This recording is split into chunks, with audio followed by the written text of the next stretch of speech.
Allez, vas-y, installe-toi, c'est l'heure des chroniques de Coco.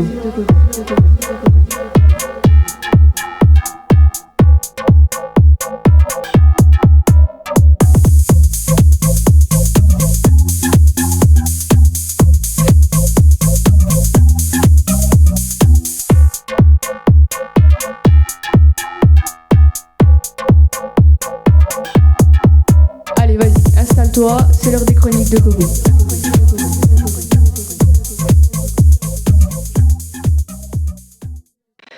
Voilà tout le monde et bienvenue dans les chroniques de Coco. Aujourd'hui je reçois Fat-Jeff et Kev. Donc Fat-Jeff a sorti son deuxième album le 10 septembre de cette année et ils ont accepté cette interview, donc ça me fait beaucoup plaisir. Donc bonjour à vous deux et puis merci d'avoir accepté. Merci, salut à toi. Donc pour commencer, est-ce que vous pouvez vous présenter en quelques mots, nous dire ce que vous faites, combien de temps ça fait que vous faites de la musique Je commence. Me présenter, Kevin Laurent. Moi, je suis batteur depuis l'âge de 11 ans. J'en ai 30. Ça fait beaucoup. Je ne compte plus maintenant. Voilà, j'ai commencé tranquillement la batterie grâce à mon oncle, qui était batteur lui aussi, et du coup qui m'a initié à ça. Puis voilà quoi, je joue de la batterie surtout dans le groupe Corrigan Celtic Rock. Et aussi, je fais un accompagnement acoustique avec Monsieur Geffray. Donc voilà quoi. Voilà, j'ai bien répondu aux questions. Oui, c'est parfait. Alors, moi c'est Jeff, Fat Jeff aussi, voilà, c'est mon projet solo de blues. Et puis pour le projet acoustique, donc Kev m'accompagne au percu. D'habitude, voilà, je joue tout seul, guitare-voix, puis avec une caisse au pied. Et puis la musique, j'ai commencé à, pareil, 11 ans je crois, 11-12 ans. J'ai commencé la guitare classique, après je me suis dirigé vers la guitare électrique.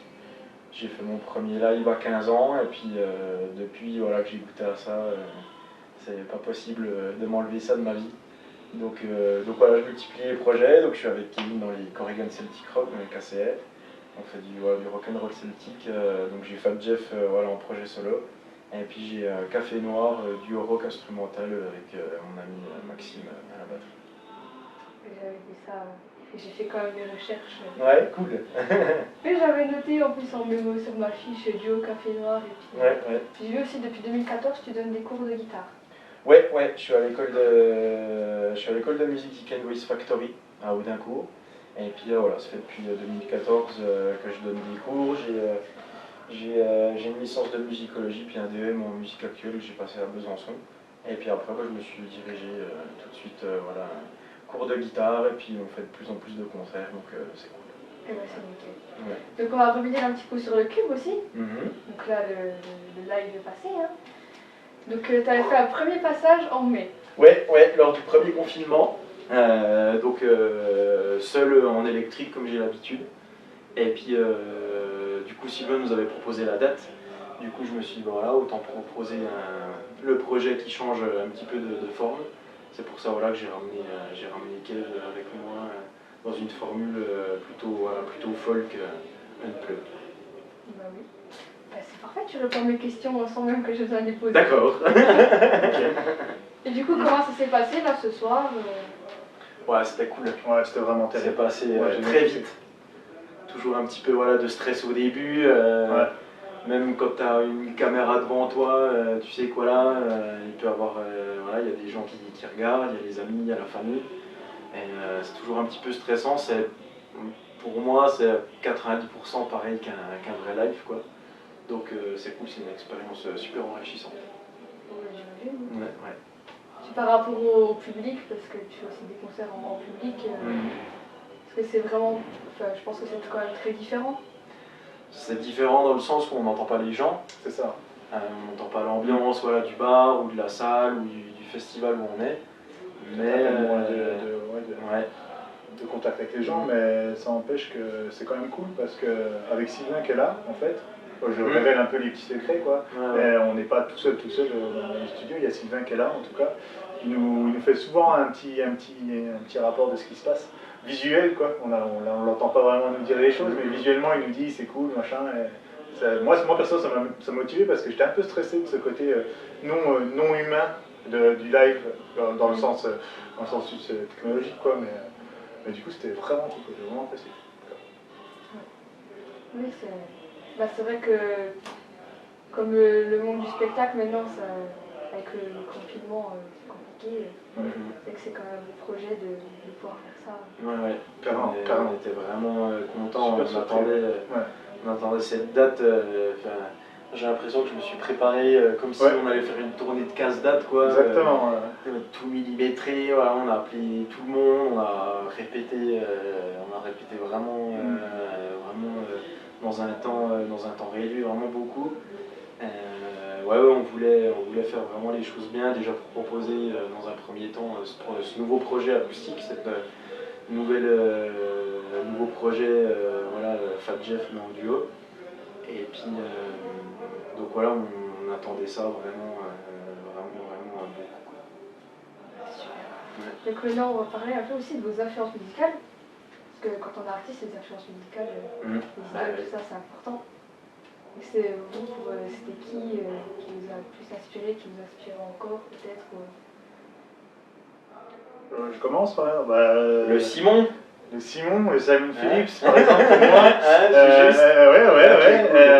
Puis comme mon t-shirt te laisse entendre, j'aime aussi les trucs un peu plus dark. Alors, si on revient, je vais faire chronologiquement. Plutôt à la base, moi je viens d'une famille très pop, peut-être très pop rock. J'ai été éduqué par Phil Collins, du YouTube et tout ça, quand j'étais jeune. Prog aussi, hein.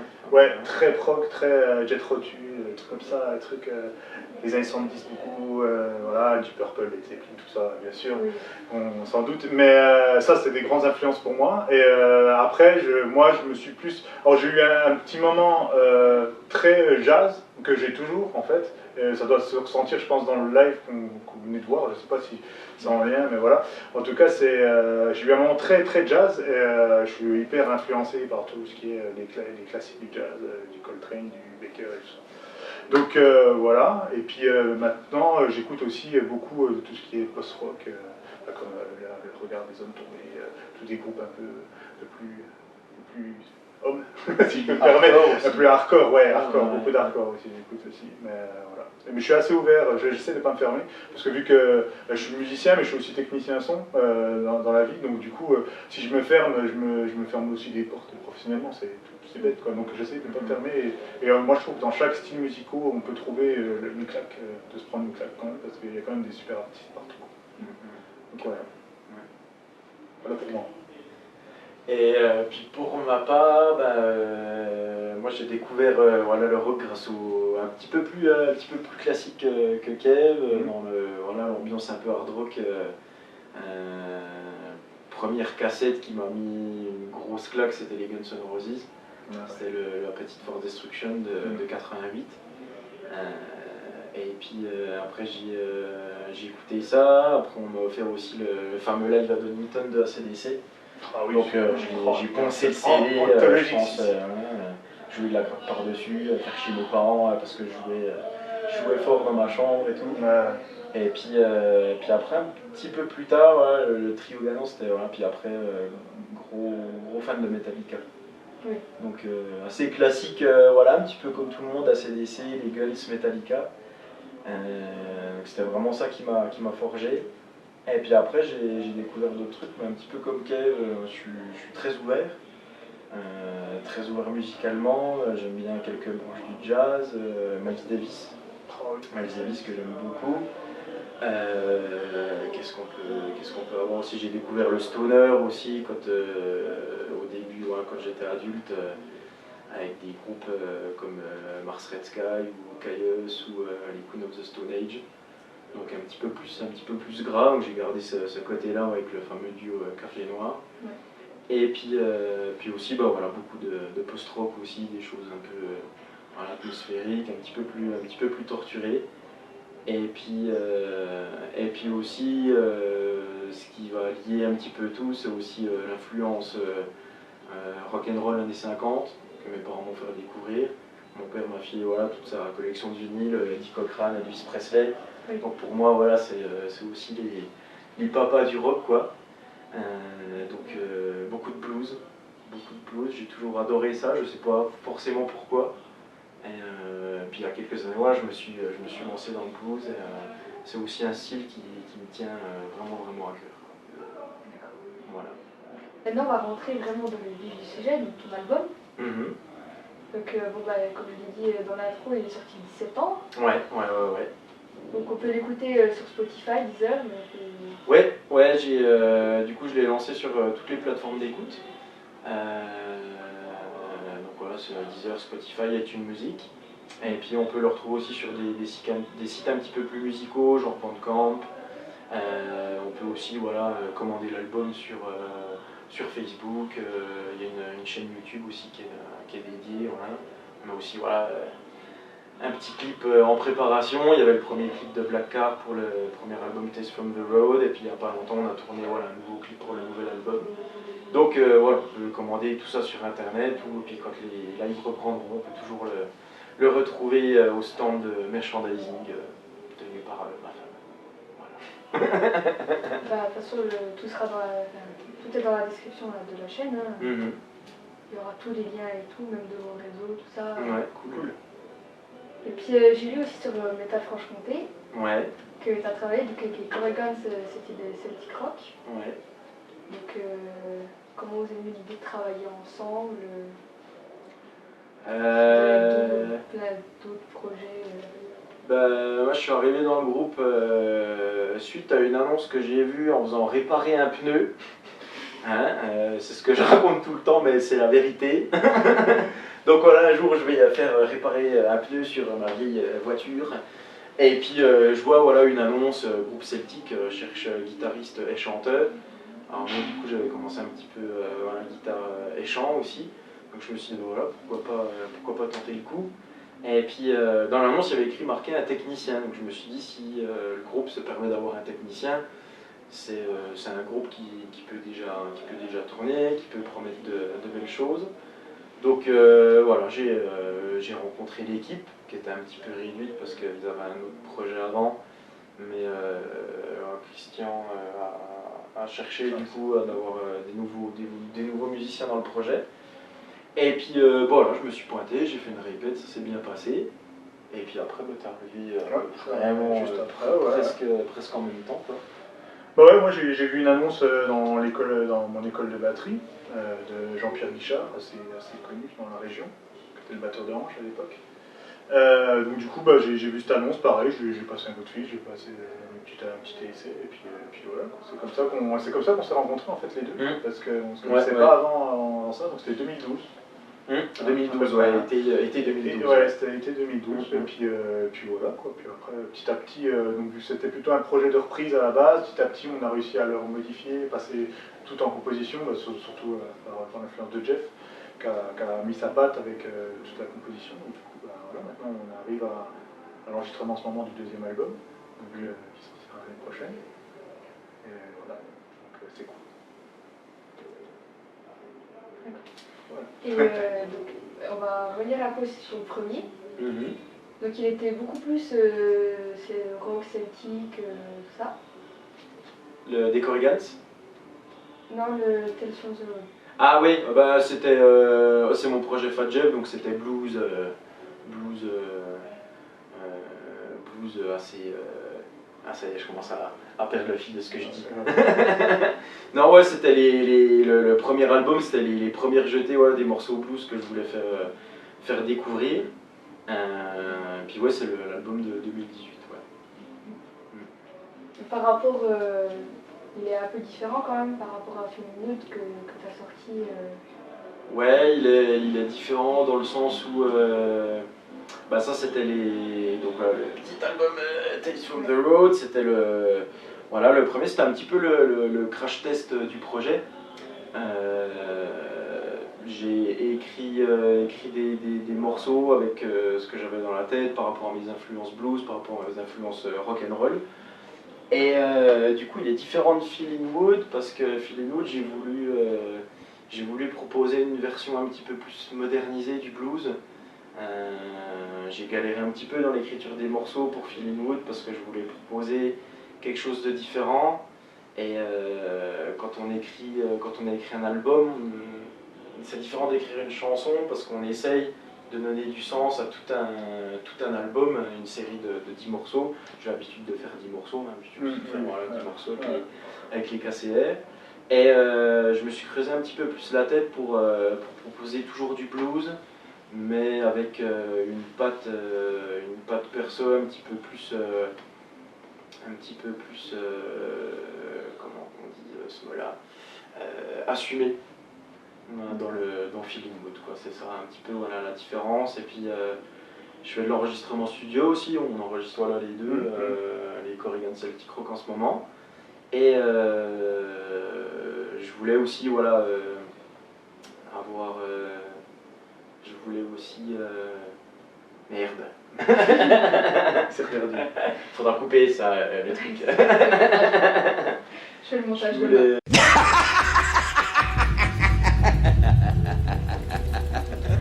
Je voulais aussi évoluer par rapport à ma prise de son, par rapport au mixage, donc je fais tout seul chez moi.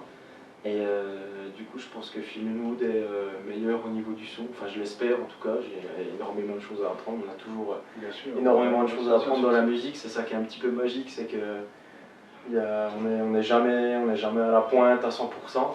Et du coup, voilà, c'est une constante évolution voilà, dans la recherche du son. Tu nous parles de quoi du coup dans ce dernier album? Je parle beaucoup de la vie quotidienne.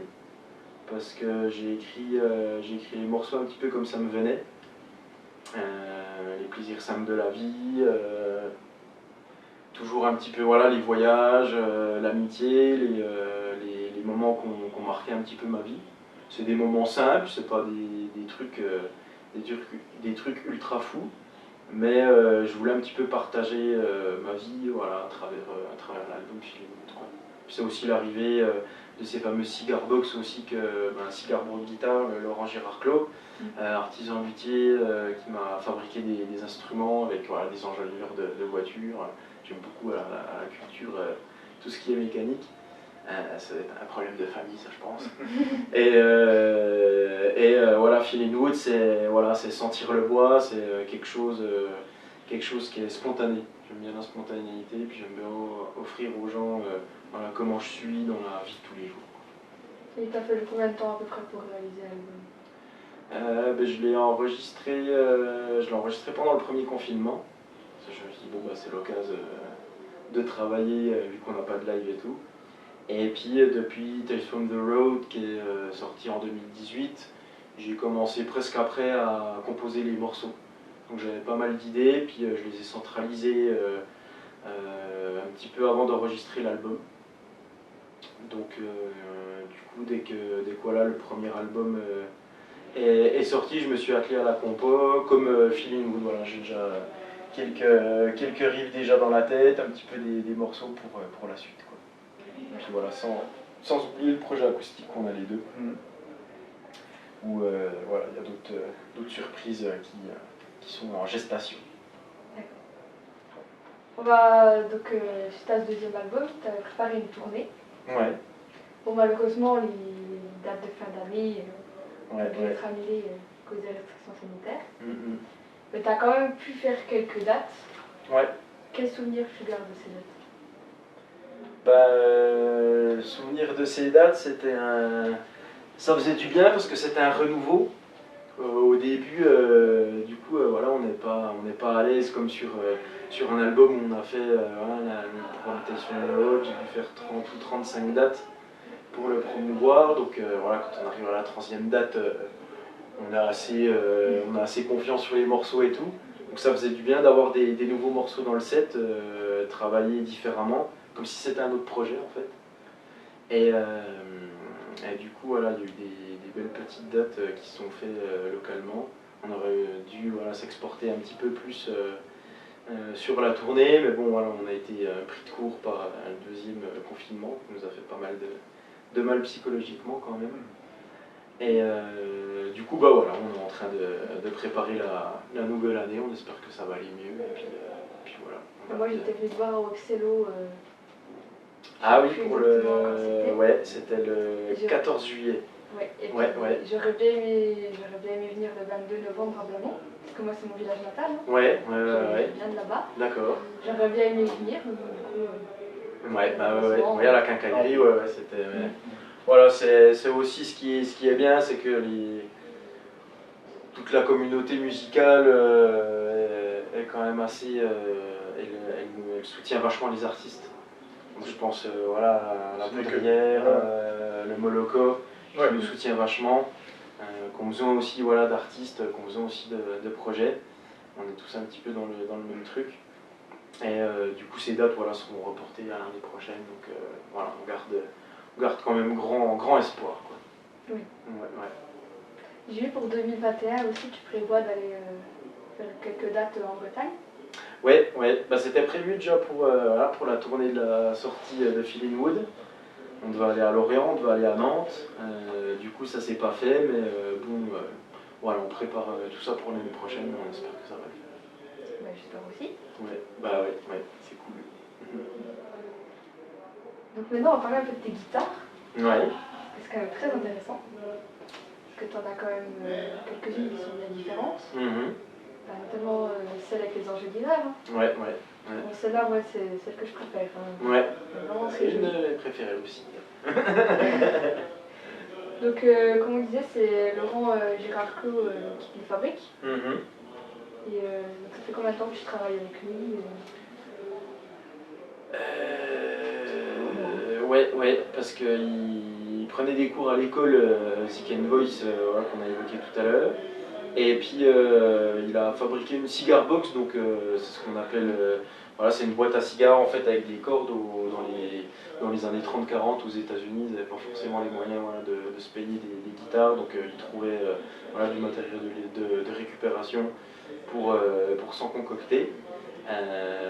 Du coup j'ai essayé la première, j'ai eu un bon feeling avec ces instruments, puis je lui ai dit voilà, il cherchait aussi de la reconversion, je pense, j'espère ne pas dire de bêtises dans son travail et tout. Puis je lui ai dit pourquoi pas, lance-toi là-dedans, parce que du coup c'est vraiment cool et tout. Puis on a fait 1, 2, 3, et ça fait je pense bien 1 an et demi qu'on travaille ensemble.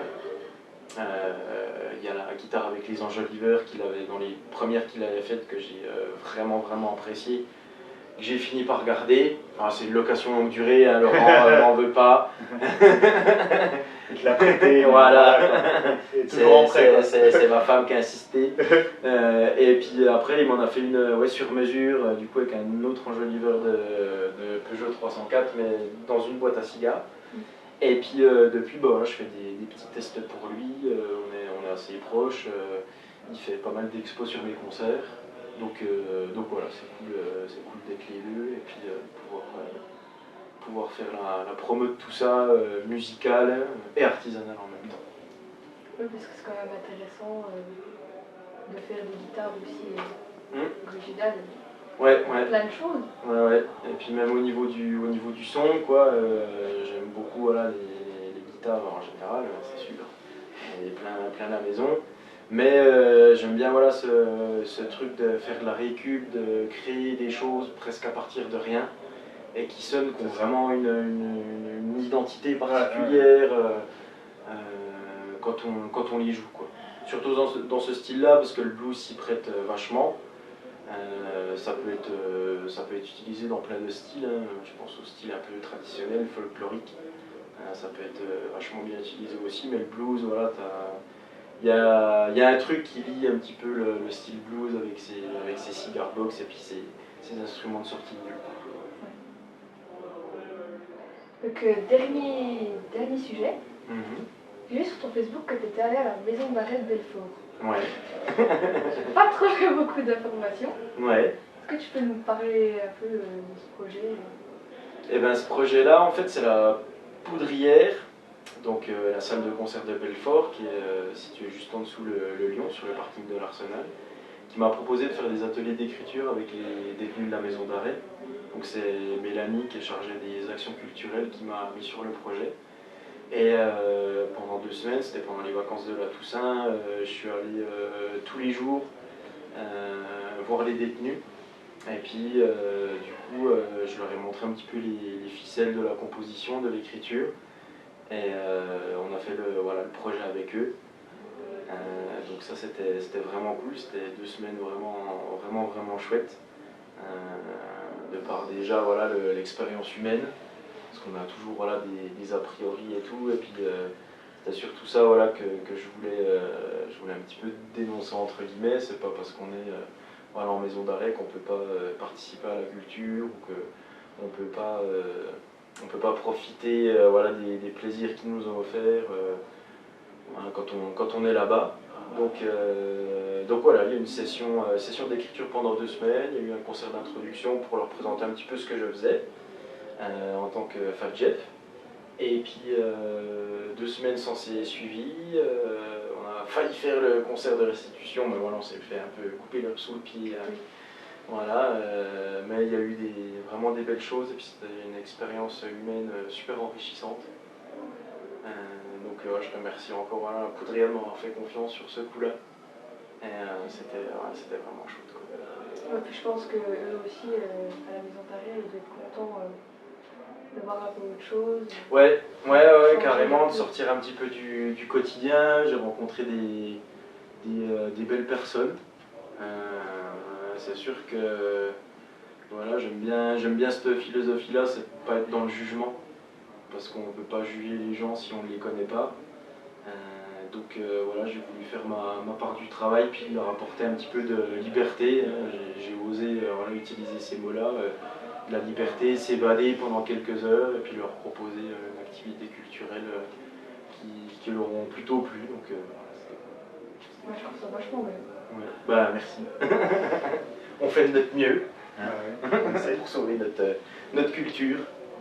Eh ben, merci à tous les deux pour cette interview. Bah, merci à toi, c'était cool. Ouais. Donc, J'ai beaucoup parlé. Ouais, mais pas de problème. Donc vous pouvez me retrouver les deux sur les réseaux. Ouais, Donc, carrément. Facebook, Instagram. Je mettrai tous les liens pour l'album, tout ça, Ouais, tout est dans la description, hein, je vais tout Mhm. mettre. Je mettrai même aussi les coordonnées de Laurent Girardot. Ouais, Cool. cool. Ça, il y aura tout. Ouais. Donc, bah, n'hésitez pas à aller vous abonner. Puis vous pouvez me retrouver aussi sur Facebook, Instagram.